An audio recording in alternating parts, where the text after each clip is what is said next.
Hello everyone, and welcome to my YNR Official 24 channel. Kane Ashby, usually the picture of measured restraint and carefully concealed emotion, finally snapped and slapped Phyllis Summers in a moment so shocking it felt like time itself stuttered, the sound echoing through the room like a gunshot and freezing everyone present in place, and that single, explosive act became the spark that burned away every life Phyllis had so carefully wrapped around herself for years. Because this wasn't just a slap born of anger, jealousy, or wounded pride. This was the physical punctuation mark at the end of a secret so corrosive it would permanently destroy her reputation, her relationships, and the very mythology she'd built around herself as a survivor who always landed on her feet. As Kane stood there with his hand still trembling in the air, his eyes dark with a mixture of rage, heartbreak, and grim resolve, while Phyllis stared back at him in stunned disbelief, her cheek burning but her face draining of color as she realized, in that awful instant, that he knew everything, absolutely everything, the secret she thought she'd buried so deep that not even the ghosts of Genoa City could dig it up, a secret that connected threads across years of manipulation, calculated half-truths, and moments where she'd chosen self-preservation over humanity. And as the silence stretched unbearably long, memories seemed to crash through Phyllis's mind all at once. Late-night schemes whispered in empty offices, burner phones discarded in trash cans, alliances forged with people she swore she despised, and one irreversible decision made in a moment of fear that had quietly set this entire disaster in motion, while Kane, finally finding his voice, broke the silence with words sharper than the slap itself, accusing her not just of betrayal, but of playing God with other people's lives, of pulling strings that caused real pain while she stood back and watched the chaos unfold, pretending to be shocked by outcomes she had engineered from the shadows. And as his voice rose, so too did the realization among those watching, Lily frozen with horror, Jack struggling to process what he was seeing, and even Victor Newman narrowing his eyes with a rare expression of surprise, that this wasn't some petty personal vendetta. This was the unmasking of something far darker. Because Kane revealed that Phyllis had been the silent architect behind a chain of events that nearly destroyed multiple families, including manipulating financial information to trigger a corporate collapse, leaking carefully curated, anonymous tips that sent law enforcement in the wrong direction, and worst of all, deliberately framing an innocent person to protect herself, a move that had led to irreversible consequences, including a shattered marriage and a child growing up without trust in either parent. And as Kane laid it all out, his voice cracking despite his attempt to stay controlled, Phyllis tried to interrupt, to deflect with sarcasm, to reframe the narrative the way she always did, but for once the room wasn't buying it, because Kane had proof, documents, recordings, timelines that lined up too perfectly to be coincidence, and with every detail he revealed, Phyllis seemed to physically shrink, the bravado slipping as she realized the walls were truly closing in, that this wasn't a battle she could talk her way out of, and the slap itself, shocking as it was, quickly became secondary to the emotional devastation unfolding as Lily's disappointment cut deeper than anger ever could. Jack's heartbreak was etched across his face as he grappled with the woman he loved being capable of such calculated cruelty, and even Victor, no stranger to moral compromise, seemed almost impressed and repulsed in equal measure, recognizing in Phyllis a reflection of his own darkest instincts taken one step too far. And as Phyllis finally broke, her voice trembling as she tried to justify herself by claiming she did what she had to do to survive in a city that eats people alive, Kane shot back that survival doesn't require destroying others, that fear doesn't excuse becoming a monster, and that her greatest mistake wasn't the secret itself, but believing she'd never have to answer for it. And that's when the true weight of the moment settled in, because the slap wasn't just Kane losing control, it was the physical manifestation of years of suppressed truth finally demanding to be acknowledged. And as security arrived and whispered conversations rippled through the room like aftershocks, Phyllis stood alone, isolated in a way she hadn't been in years, realizing that the carefully curated image she'd maintained, the fierce, flawed heroine who always told herself the ends justified the means, was irrevocably shattered, that Genoa City would never look at her the same way again, and as she locked eyes with Kane one last time, there was no triumph in his expression, only exhaustion and sorrow, because even in exposing her, he'd lost something too, the belief that people could cross lines and still come back, and as Phyllis was led away, the echoes of that slap lingered far longer than the sting on her cheek, symbolizing the moment when her past finally caught up with her, when secrets stopped being currency and became chains, and when the woman who once thrived on chaos realized that this time, there would be no clever escape, no last-minute twist to save her, only consequences, raw and unavoidable, setting the stage for a future where redemption, if it came at all, would demand a reckoning unlike anything she had ever faced in The Young and the Restless. And as the aftermath of Kane's shocking act continued to ripple outward, Genoa City seemed to collectively hold its breath, because moments like this didn't just bruise egos or fracture relationships, they rewrote the emotional map of everyone involved, and in the hours that followed, the slap became less about violence and more about revelation, about the dam breaking after years of pressure. As whispers spread through the corridors of Newman Enterprises, across the tables at Society, and into the hushed corners of Crimson Lights, where people spoke Phyllis's name in tones that mixed disbelief with grim recognition, because deep down, many had always suspected she was capable of crossing lines others wouldn't, but even her harshest critics hadn't imagined the full scope of what Kane exposed, and while Phyllis retreated into isolation, nursing not just a bruised cheek but a shattered sense of invincibility, Kane found himself haunted by the moment his hand connected with her face, replaying it over and over as he questioned whether he had become the very thing he despised, knowing that while the truth needed to come out, the cost of how it emerged would follow him forever, especially as Lily confronted him privately, her voice steady but her eyes filled with pain as she told him that she understood his anger but feared the way it had consumed him, forcing Kane to confront the uncomfortable reality that righteousness doesn't always look clean, and that even justified fury can leave scars on everyone it touches, while elsewhere Jack sat alone in his office long after dark, staring at an old photo of himself and Phyllis, struggling to reconcile the woman he loved, the fierce, funny, endlessly complicated partner who challenged him and stood by him, with the manipulator Kane had just described in devastating detail, and as Jack's heartbreak curdled into quiet resolve, he realized that loving Phyllis had always meant accepting chaos, but this time the chaos had crossed into something he couldn't excuse, something that demanded distance no matter how much it hurt, and that realization alone sent shockwaves through Phyllis's world, because losing Jack's faith was a wound deeper than any public condemnation, while Victor Newman, never one to waste a crisis, began calculating how Phyllis's downfall could shift the balance of power, privately acknowledging that while he admired her audacity, he would never fully trust someone who operated without loyalty or restraint, especially now that her methods were laid bare, and as Victor quietly maneuvered to insulate his interests, he also recognized that Kane's move had altered perceptions of him as well, transforming him from a man often dismissed as reactive into someone capable of decisive, if volatile, action, which in turn sparked concern among those who wondered what else Kane might be willing to do when pushed to the brink. And amid all this, Phyllis grappled with a reckoning she'd spent years avoiding, replaying every decision that led her here,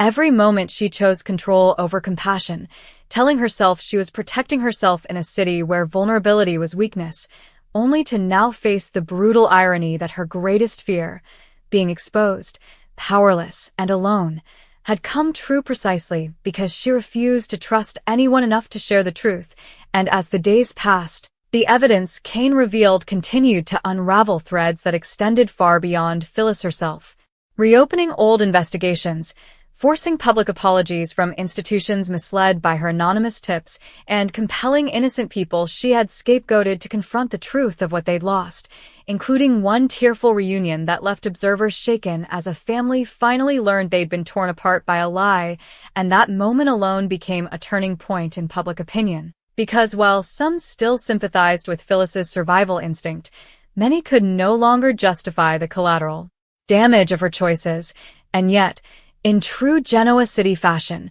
redemption lingered like a distant possibility rather than a closed door, because as Phyllis sat across from a therapist for the first time in her life, stripped of defenses and forced to speak without spin, she began to articulate a truth she'd never admitted aloud, that she had been terrified of being ordinary, of being powerless, of being forgotten, and that fear had driven her to manipulate outcomes, so she never had to feel at the mercy of anyone else. A confession that didn't absolve her but hinted at the complexity beneath her actions, and when Kane later learned of her breakdown, his anger softened into something closer to weary compassion, not forgiveness, but understanding that monsters are often made, not born, and that realization weighed heavily as he faced his own consequences, including strained relationships and the uncomfortable label of being the man who crossed a line on public display, forcing him to confront how quickly righteous anger can transform into something destructive if left unchecked.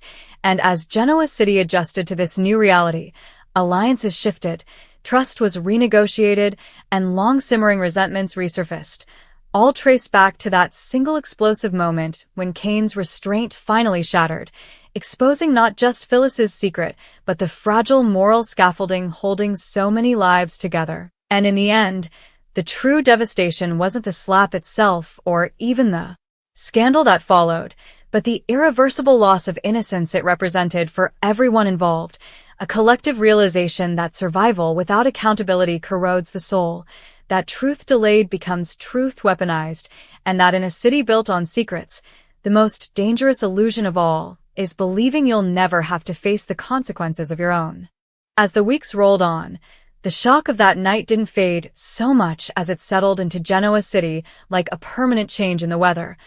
a heavy atmosphere that reminded everyone that something fundamental had shifted, because scandals here were usually loud but fleeting, swallowed by the next betrayal or unexpected affair. Yet this one lingered, clinging to conversations and casting long shadows over even the most ordinary moments, and Phyllis, once a constant, vibrant presence who thrived in the center of every storm, now found herself watching life move on without her, observing from the margins as if she had been quietly written out of scenes she once dominated, and that isolation was perhaps the cruelest punishment of all, because for someone like Phyllis, invisibility was far more terrifying than hatred, while Kane, meanwhile, discovered that exposing the truth didn't bring the relief he'd imagined, only a complicated mix of vindication and regret that followed him everywhere. Because people now looked at him differently too, some with admiration for his courage, others with unease at the glimpse of fury he'd unleashed, and as he walked through the familiar halls of his life, he couldn't escape the feeling that he'd crossed a threshold he could never uncross, that the man he was before that slap no longer existed, replaced by someone who knew firsthand how fragile self-control could be when pushed hard enough. And Lily, caught painfully between empathy and disappointment, tried to rebuild a sense of normalcy with him, but even in their quiet moments there was an unspoken awareness that anger, once revealed, leaves a residue that love alone can't immediately erase, while Jack, struggling to redefine his boundaries, found himself wrestling with guilt for not seeing the signs sooner, replaying countless moments where he defended Phyllis to others, insisting that beneath her sharp edges was a good heart, and now forced to question whether that belief had been wishful thinking or a convenient lie he'd told himself to avoid confronting the truth. And as Jack pulled back, choosing distance over confrontation, Phyllis felt that absence like a physical ache, because Jack's quiet disappointment spoke louder than any accusation ever could, confirming her deepest fear that once people truly saw her, they wouldn't stay. And yet, in an unexpected twist, it was that very abandonment that cracked something open inside her, forcing her to sit with emotions she'd spent years outrunning, regret, shame, and a grief not just for what she'd lost, but for the person she might have been if she'd made different choices. And as therapy sessions peeled back layers she'd never allowed herself to examine, Phyllis began to see how early betrayals had taught her to strike first, to control narratives before they could be used against her. And while understanding the roots of her behavior didn't undo the damage, it marked the first time she considered a future defined not by manipulation, but by accountability, a terrifying prospect that offered no guarantees of forgiveness,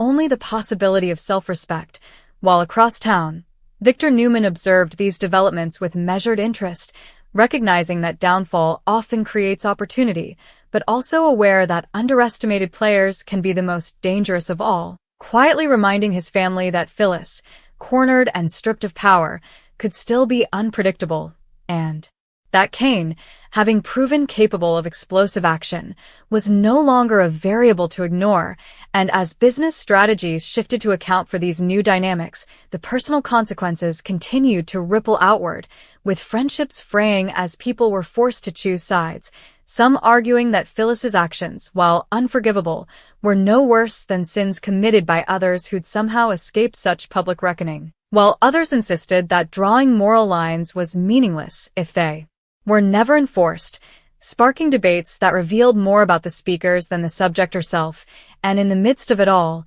the innocent victims of Phyllis's schemes slowly began reclaiming pieces of their lives, their stories emerging one by one, not as footnotes to scandal, but as reminders of the human cost behind every calculated move, and those stories became impossible to ignore, forcing even Phyllis to confront the faces behind her abstractions, the people she'd reduced to collateral damage in a game she believed she had to win, and one encounter in particular, a quiet, devastating conversation with someone she'd wronged irreparably, shattered any remaining illusions she held about justification, because there were no words clever enough, no explanations complex enough, to undo the pain she'd caused, and walking away from that meeting, Phyllis finally understood that redemption, if it was even possible, wouldn't come from grand gestures or dramatic apologies, but from living differently day after day, accepting that forgiveness might never arrive, and that change had to be worth pursuing even without applause,